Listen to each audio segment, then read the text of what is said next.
The Valkyrie Dominion had ruled the stars for 12,000 years. They had conquered 1,100 species across 3 galactic arms. Their empire stretched so far that light itself grew tired, traveling from one end to the other. They were ancient. They were powerful. They believed they were gods. At the heart of their conquest stood the Ascended. These were not ordinary soldiers. They were weapons given flesh. Each Ascended warrior had been bred for war across hundreds of generations.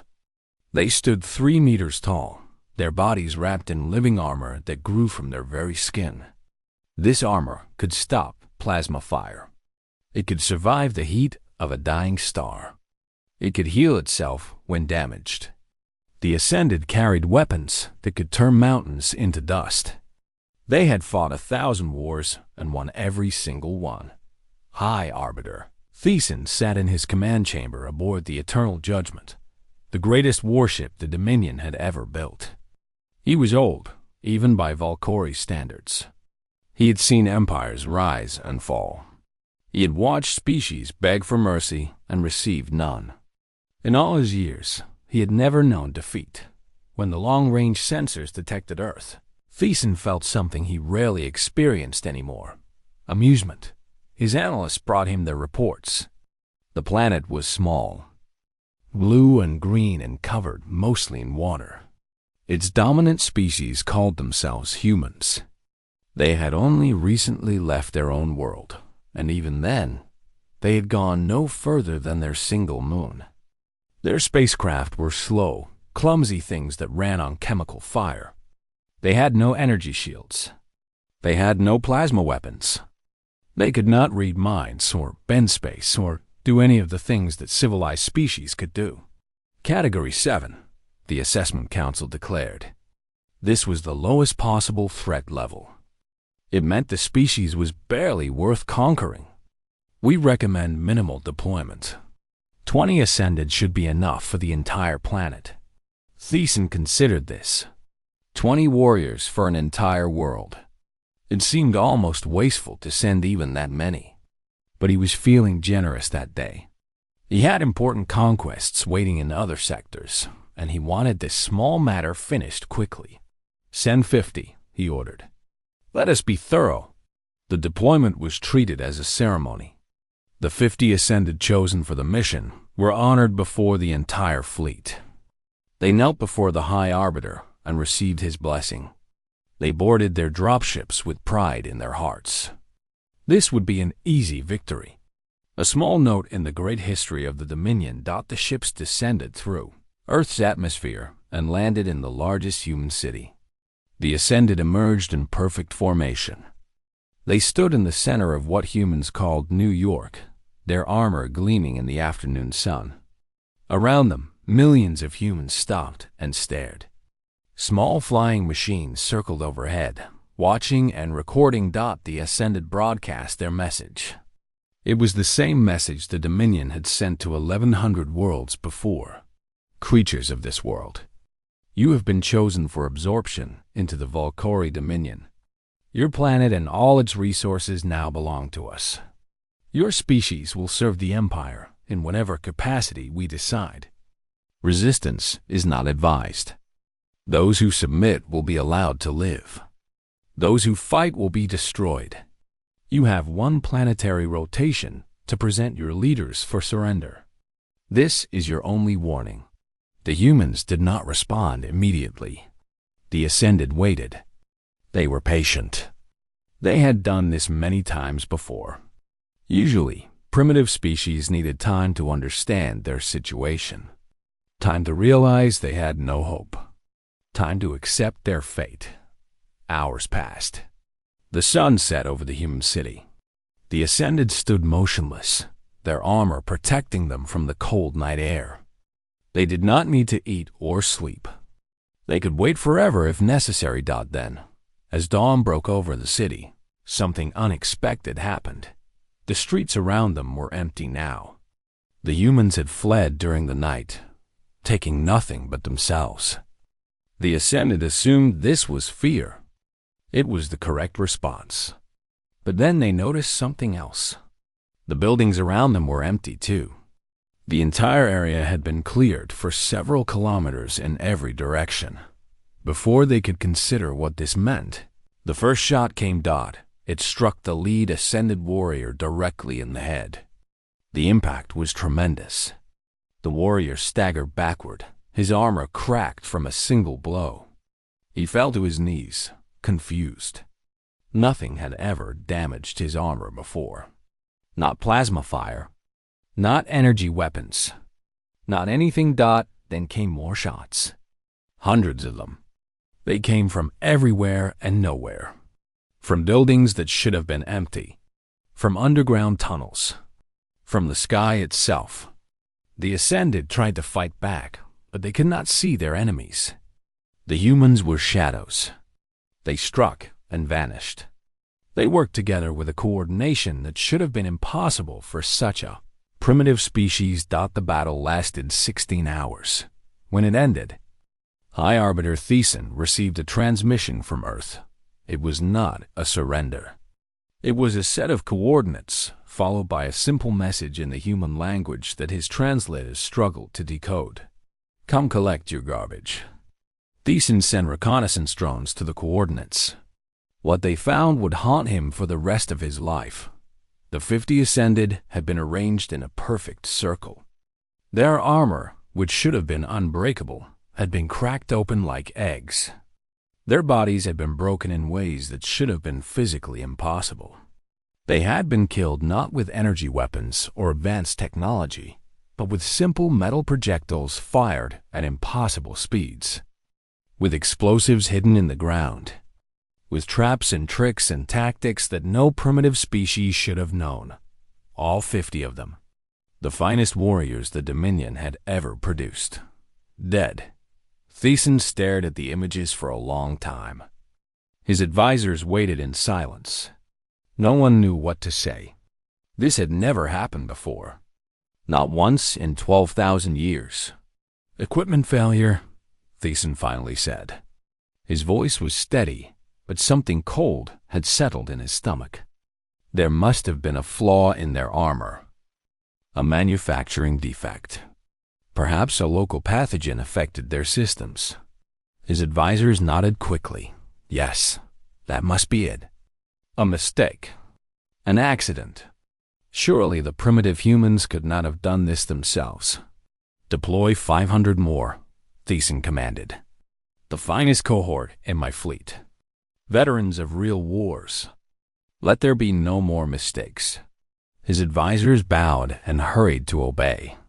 None of them voiced the thought that was growing in all their minds. The terrible, impossible thought, what if it was not a mistake? What if the humans had actually won?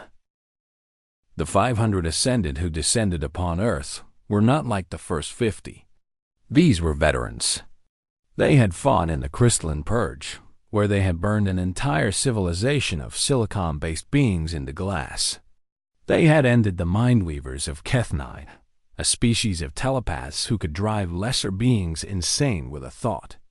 They had crushed the rebellion of the Outer Rim, killing millions in a single week.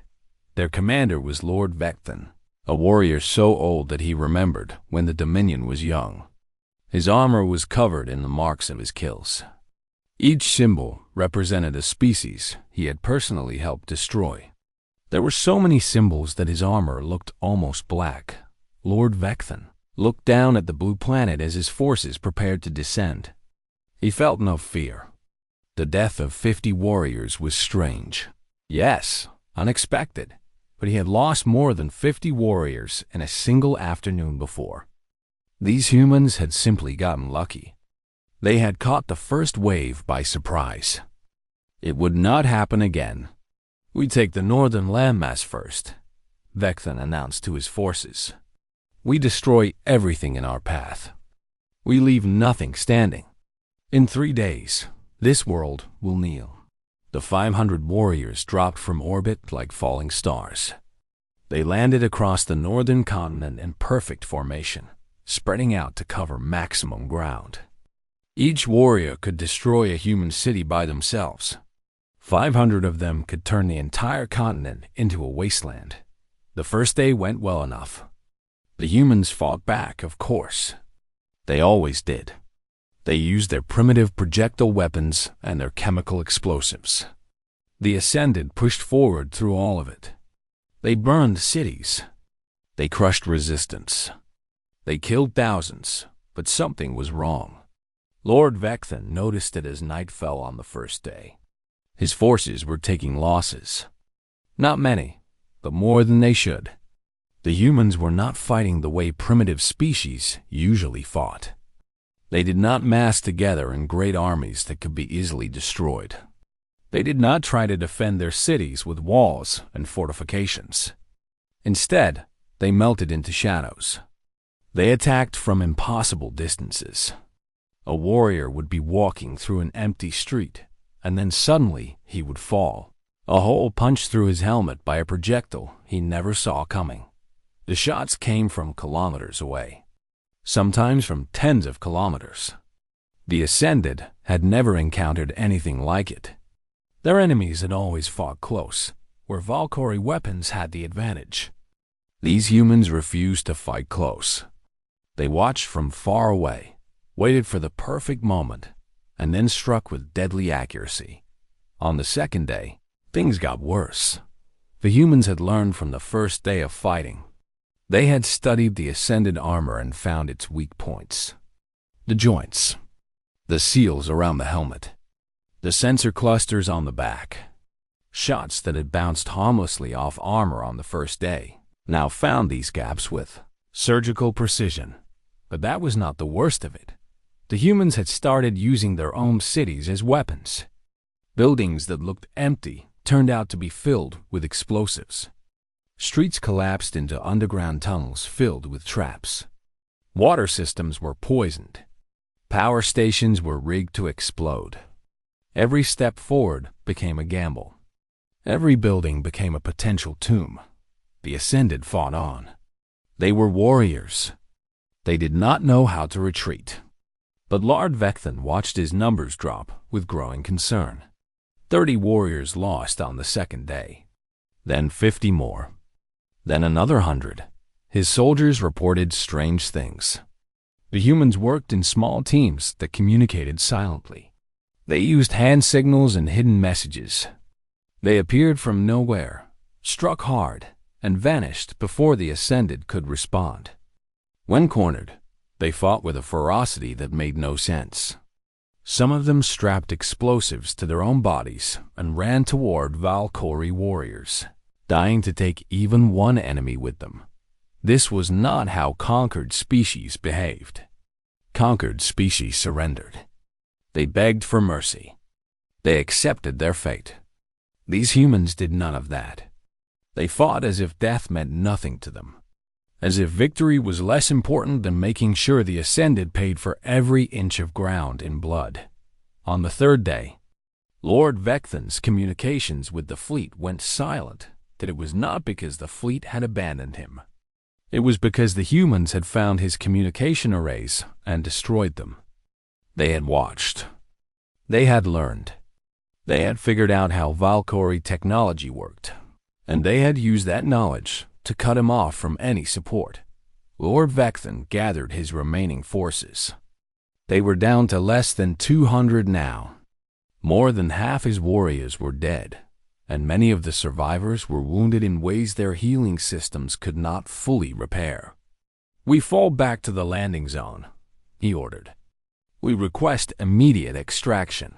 But when they reached the landing zone, they found their ships destroyed. The humans had somehow gotten past their guards during the night. They had planted explosives on every vessel.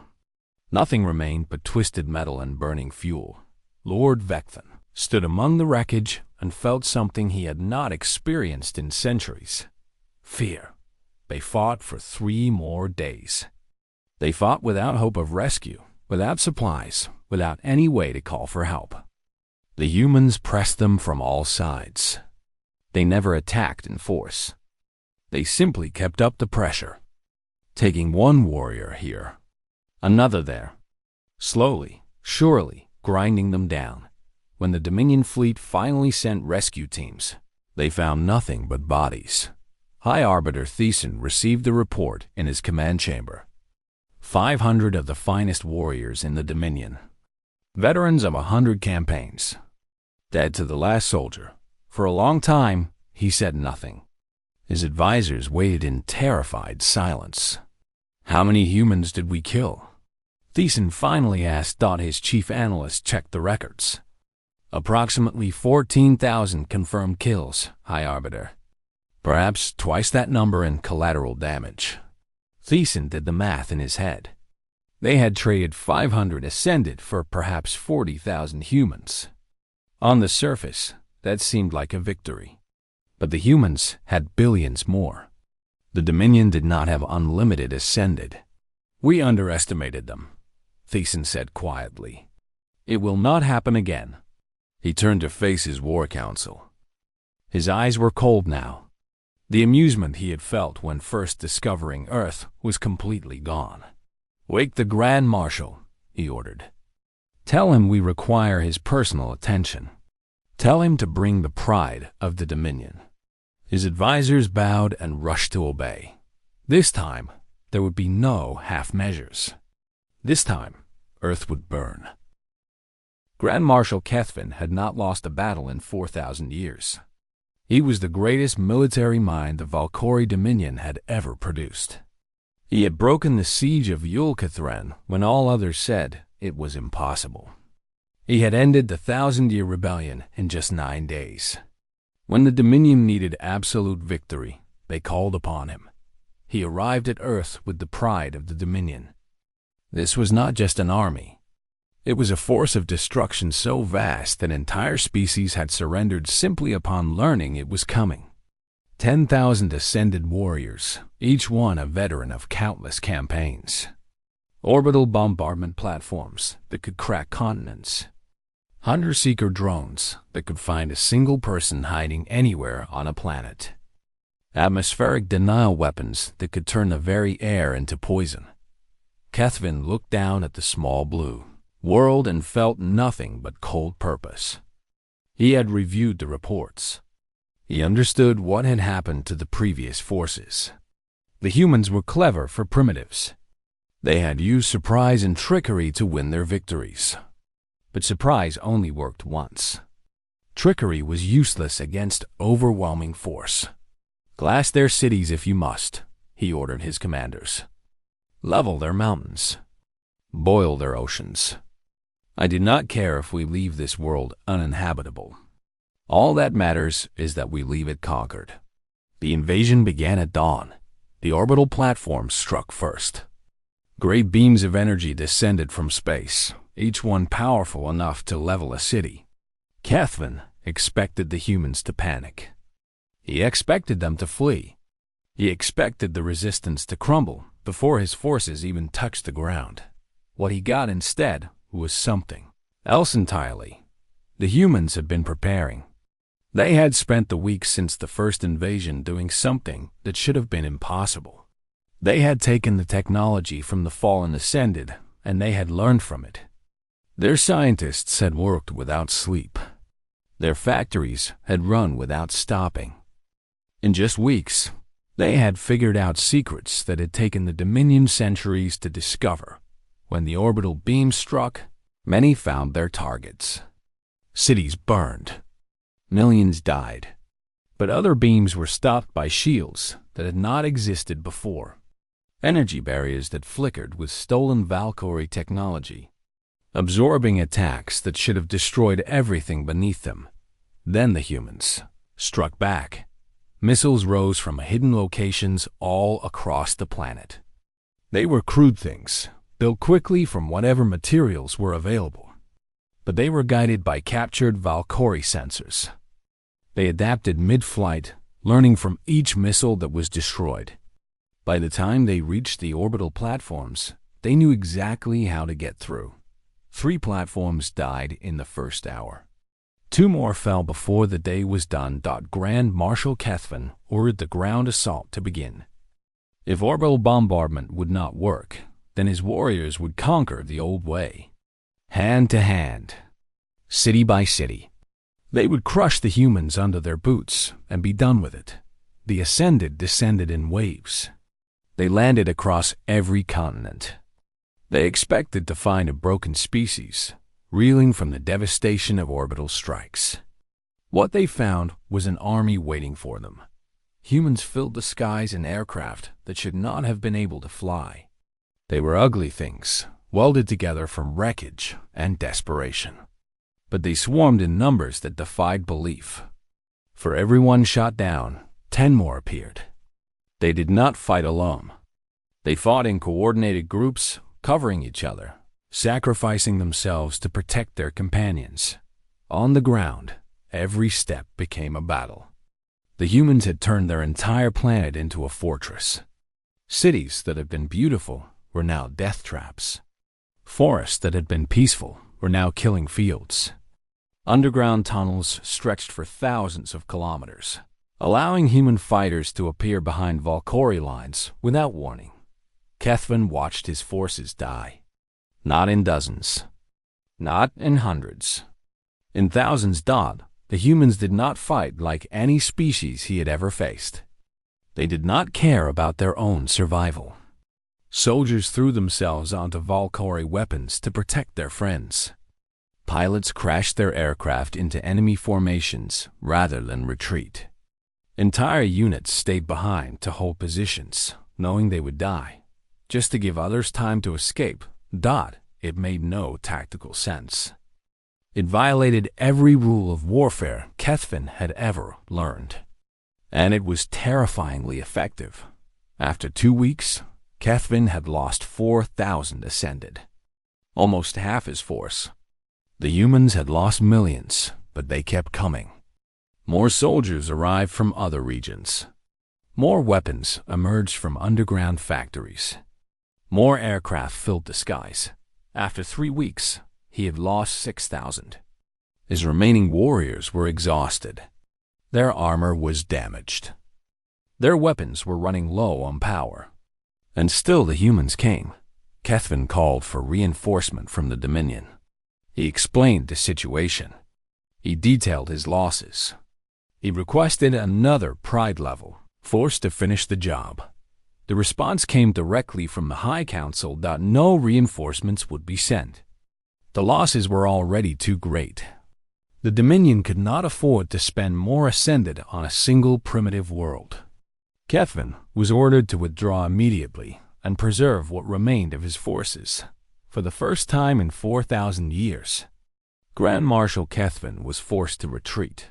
The withdrawal was almost as costly as the invasion. The humans did not let them leave peacefully.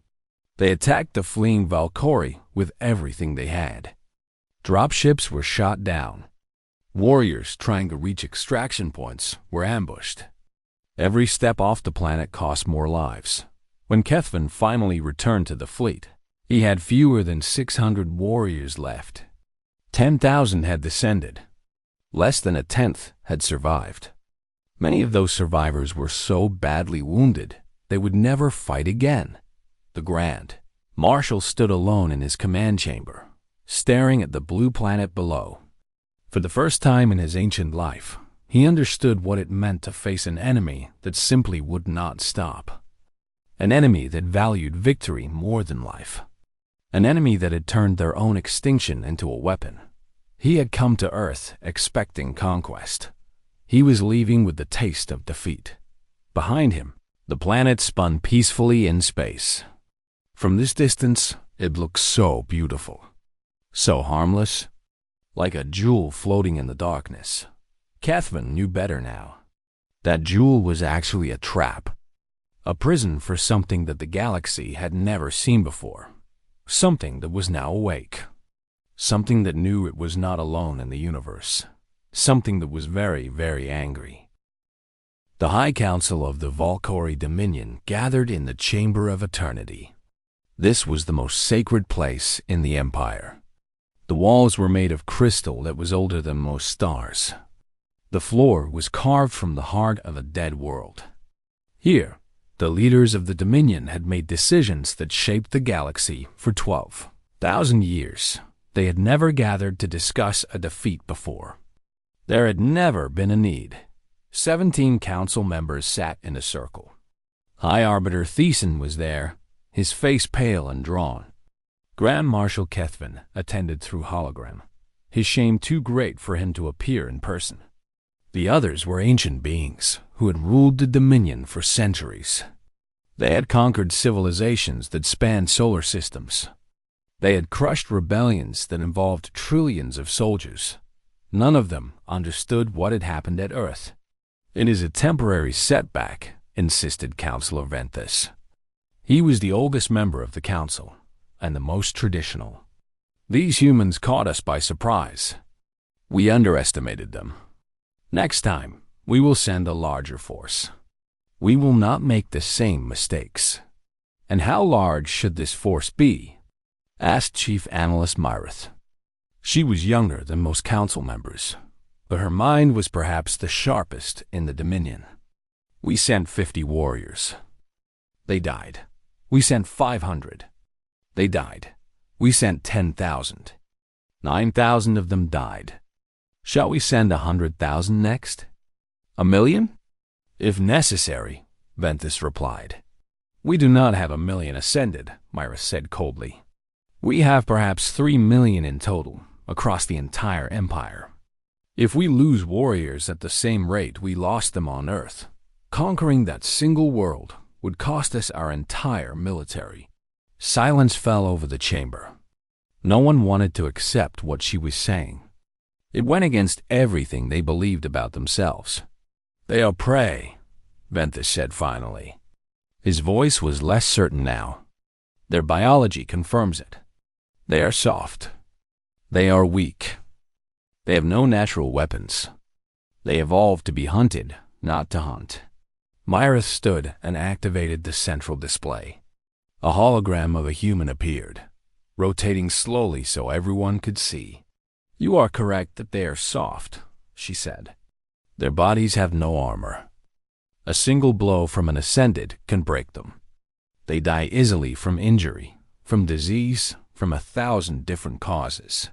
She changed the display. Now it showed human history. Images of war, of conflict, of endless violence, stretching back as far as their records went. "But you are wrong about everything else. They did not evolve to be prey. They evolved to be the deadliest predators their world has ever known. Every other large predator on their planet is either extinct or exists only because humans allow it. They did not achieve this through strength or speed. They achieved it through something far more dangerous." The display changed again. Now it showed data. Charts and graphs that measured things the Valkyrie had never thought to measure before. "They do not stop," Myrith said. "Their ancestors hunted by chasing prey until it collapsed from exhaustion. Not for hours, for days. They would follow an animal across entire continents, never letting it rest, never letting it recover, until it simply could not run anymore. This is written into their very biology. They are designed for endurance, for persistence, for the long hunt." She pulled up medical data taken from captured human soldiers. "Look at these numbers. Their ability to function while injured exceeds any known species. They can lose limbs and keep fighting.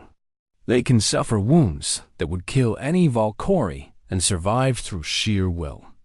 Their bodies are weak, yes, but their minds refuse to accept that weakness." The council shifted uncomfortably. This was not what they wanted to hear. "There is more," Myrith continued. "They adapt faster than any species we have ever encountered. Our first attack caught them with no knowledge of our technology. Within days, they had studied our weapons and armor. Within weeks, they had reverse-engineered systems that took us centuries to develop. Their capacity for learning under pressure is unprecedented."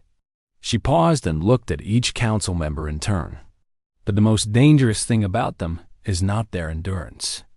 It is not their adaptability. It is something they call spite." The word did not translate perfectly into Valkyrie. Myrith had to explain. "Spite is the willingness to harm yourself in order to harm your enemy. To sacrifice your own victory to ensure your opponent loses. To accept your own death if it means taking your killer with you. We have seen hints of this in other species, but never to this degree. Humans will literally destroy themselves if it means hurting those who threaten them. She showed footage from the battles. Human soldiers running into certain death to buy time for others. Pilots crashing their aircraft into Valkyrie formations. Cities rigged to explode rather than be captured. Every other species we have conquered eventually accepted defeat.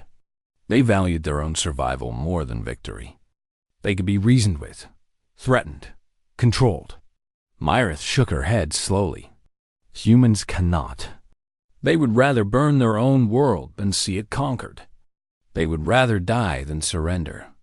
And they will never, ever stop fighting until one side or the other is completely destroyed. The council sat in stunned silence. We did not invade a primitive world, Myrith said. Her voice was heavy with something that might have been fear. We kicked a nest of apex predators who had forgotten they were apex predators. And we made a terrible mistake in the process. What mistake? Asked High Arbiter Thiessen. Myrith looked at him with ancient eyes. We told them exactly where we live. The weight of those words settled over the chamber like a funeral shroud. They have our technology now, Myrith continued. They have studied our ships, our weapons, our navigation systems. They know where the Dominion is. They know how to reach us. And they have just spent months learning that they can kill us. She turned off the display and stood alone in the center of the chamber. I have studied every species we have ever conquered. Every enemy we have ever faced. None of them frighten me. These humans terrify me. Not because of what they are now, but because of what they will become if we give them time. If we leave them alone with our technology and our knowledge and 8 billion reasons to hate us. Council event this broke the silence. Then we must destroy them completely. Now, before they grow stronger. With what forces? Myrith asked. We have already lost 10,000 ascended. The pride of the Dominion is broken. Our other fleets are scattered across the galaxy, maintaining our empire. By the time we gather enough strength to guarantee victory, they will have rebuilt. Grown stronger, prepared. Then what do you suggest we do? Thiessen demanded. Myrith was quiet for a long moment. I suggest we start learning to pray, she said finally. Because we have awakened something that should have been left sleeping. And I do not know if we can ever put it back. 6 months had passed since the Valkyrie first touched Earth. 6 months of recovery. 6 months of building. 6 months of planning. On a small planet at the edge of Dominion space, a defense fleet of 12,000 ships held position. This was the largest gathering of Valkyrie warships in centuries. They had been called here after rumors began spreading. Rumors that something was coming from the direction of the human. Homeworld Fleet Commander Tyreth stood on the bridge of his flagship and watched his sensors with growing unease. For 3 days, his scouts had been detecting something moving through space toward them. Something small. Something slow. Something that should have been destroyed the moment it entered range. But orders from the High Council had been clear. Do not fire. Wait. Much. Now the object was close enough to identify. It was a ship. A tiny thing barely larger than a Valkyrie escape pod. Its hull was rough and ugly, welded together from mismatched plates of metal. Its engines burned with chemical fire, just like the primitive vessels the Valkyrie had first seen orbiting Earth. But there were differences. The ship's hull was reinforced with plates that Tyreth recognized. Valkyrie armor salvaged from fallen ascended warriors. Its sensors were not human technology. They were Valkyrie designs, rebuilt and modified. The ship came to a stop at the edge of weapons range. For a long moment, nothing happened. Then a transmission began broadcasting across all frequencies. The message was in perfect Valkyrie. Attention all vessels of the Valkyrie Dominion. This message is being transmitted from the United Human Defense Coalition vessel, Hope's End. We are here to deliver a message from humanity to your people and your leaders. Fleet Commander. Tyrith leaned forward. Around him, 12,000 ships fell silent and listened. 6 months ago, you came to our world.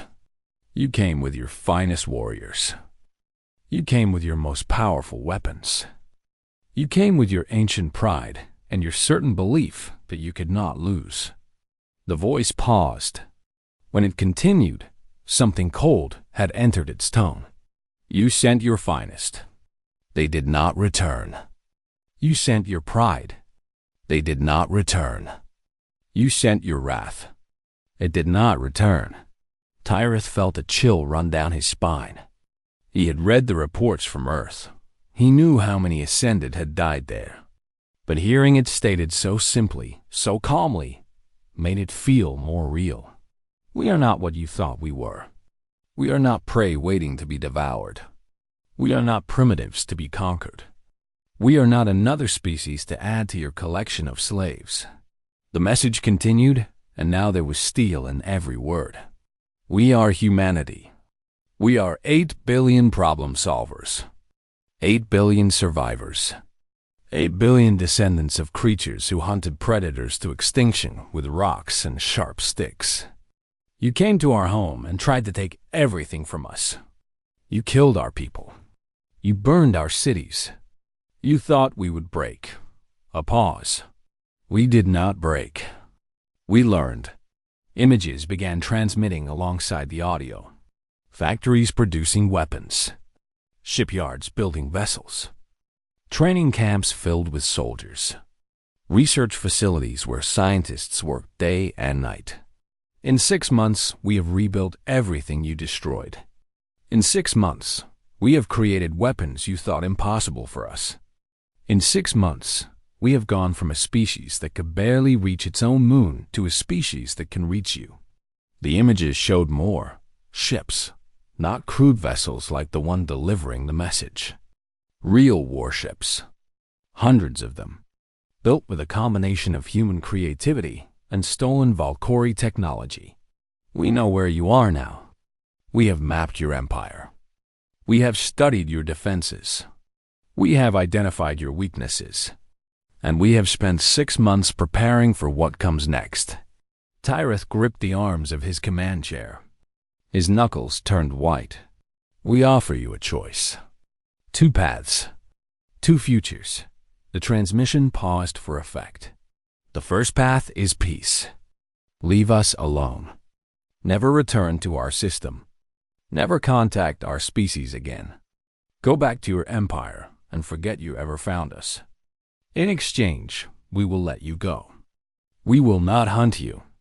We will not pursue you across the galaxy. We will stay in our corner of space, and you will stay in yours. This seemed reasonable to Tyrith. Perhaps too reasonable. But know this, the message continued. We are not a forgiving species. We do not forget.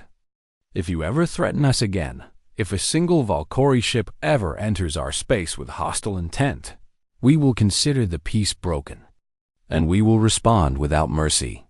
A second pause. The second path is war. The cold in the voice became ice. If you choose this path, understand what you are choosing. We will not fight you the way others have fought you. We will not defend and hope for mercy. We will not negotiate and hope for survival. We will hunt you the way our ancestors hunted. We will follow you across the galaxy. We will chase you until you cannot run anymore. And we will not stop until one of us is completely destroyed. The images changed again. This time, they showed human faces.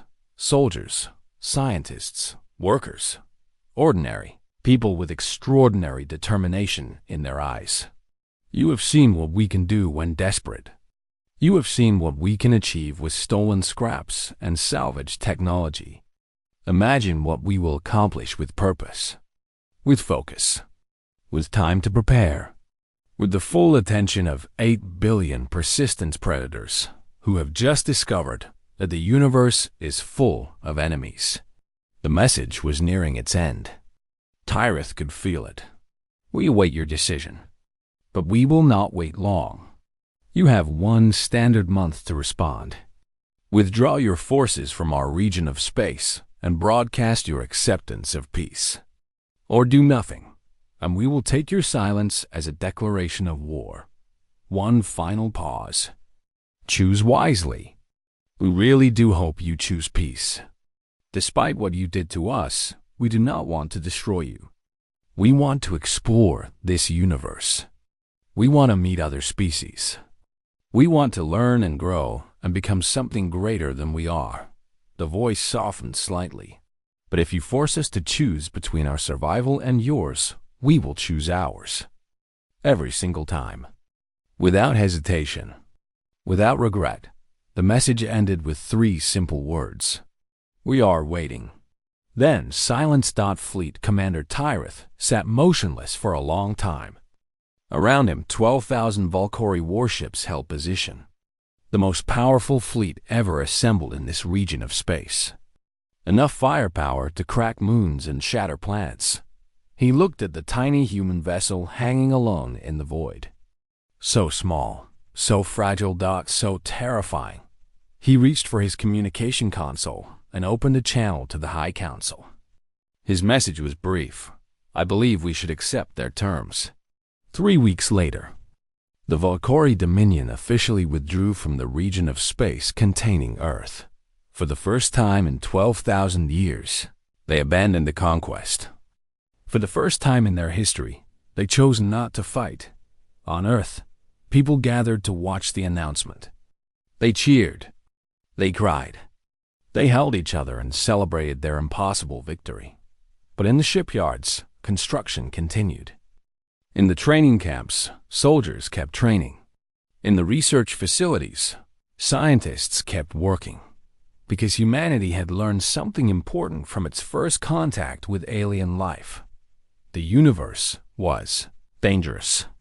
The universe was full of species that would conquer and enslave and destroy.